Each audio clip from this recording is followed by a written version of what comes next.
Well, fall is not just about cozying up at home. It's also the perfect season to go on a road trip. Yeah, the weather and climate in southern Oregon might make this the ideal destination right now for a fall getaway. So joining us live to share some trip ideas and travel trends for the season is Bob Hackett, Executive Director of Travel Southern Oregon. Good morning, Bob. Good morning, Emily. Good morning, Travis. Good morning. Thanks for joining us. Okay, so let's talk all about this. If you're planning some staycations or little getaways here for fall and winter, you guys have a lot, especially with outdoor recreation. No shortage of things to do outside this time of year.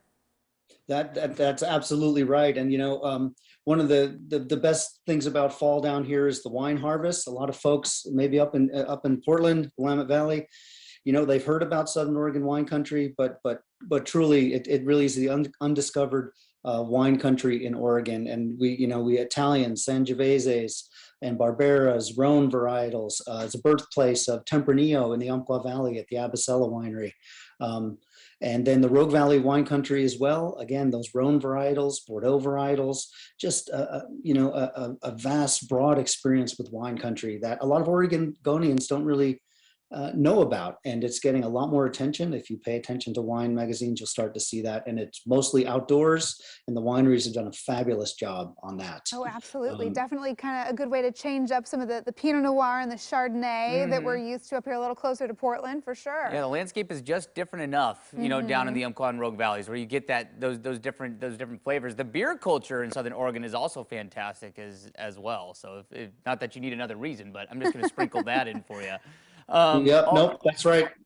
Yeah, and so also upcoming a massive event that I know people always flock to Southern Oregon to and for is the Shakespeare Festival. With that coming up, so talk to us about the Shakespeare Festival.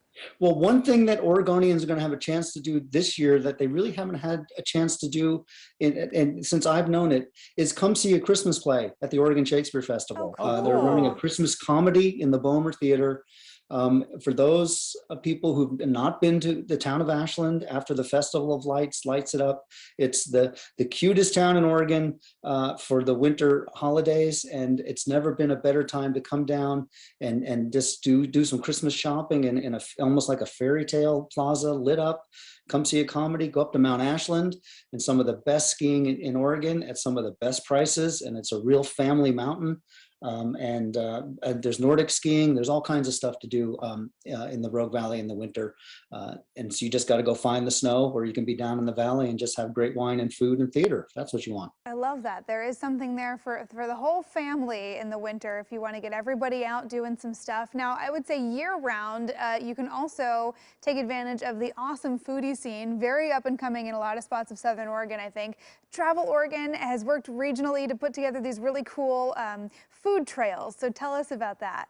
Well, we're fortunate enough to have two food trails down here.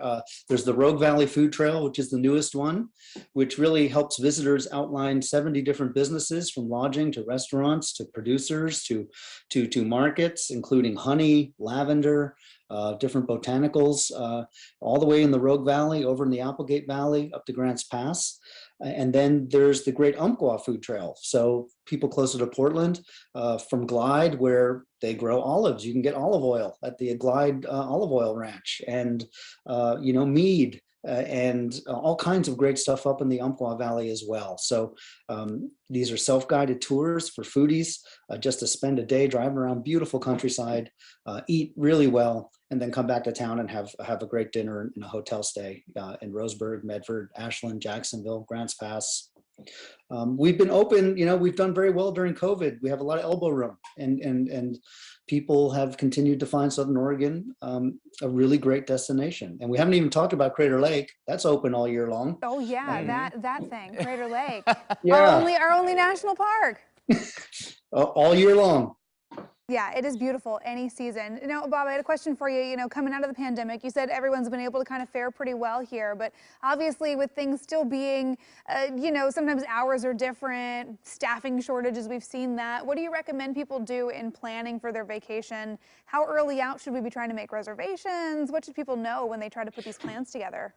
Well, always smart to connect with your hotels. I think you'll find that most of them are ready for people in the fall. Maybe the weekends get a little tight, but that's good. Really, in wine country, like up north, a lot of the wineries have gone reservation only. just to control the amount of people out on the patio under the heaters.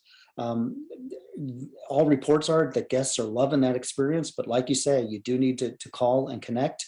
RogueValleyWineCountry.com has a full list of all those people, and the Umpqua Valley Wine Growers also has the Umpqua Wine Trail, and you can just quickly go onto those websites and make some phone calls and set up a time. Yeah, lots of good ideas to get you started on your plans. No doubt about it. Yeah, the Rogue Valley, Umpqua Valley, they're just gorgeous. Just simply put, just gorgeous places to go. Bob Hackett with Travel Southern Oregon. Thank you so much for being here this morning. Really appreciate your time. You bet. Have a good weekend. All right, You thank you. You do too. the same. Now, for more travel ideas in the region as well, you can visit their website, southernoregon.org. Yeah. Cannot recommend it enough. And he's really right. You talk about like the elbow room. If you just want to kind of break away a little bit. Now, obviously, you can do that, up here too. If you go into our wine country, but there's just something a little different. Smaller communities, yeah, little more space. and there really is. There's just a little more Change space. of So scenery. yeah, kind of breath of fresh air. It in is its own good stuff, way. and they have so many ideas online. SouthernOregon.com. Go check it out. I mean, or SouthernOregon.org. Really, you can plan your whole trip and be good to go. Yeah, that's a great call.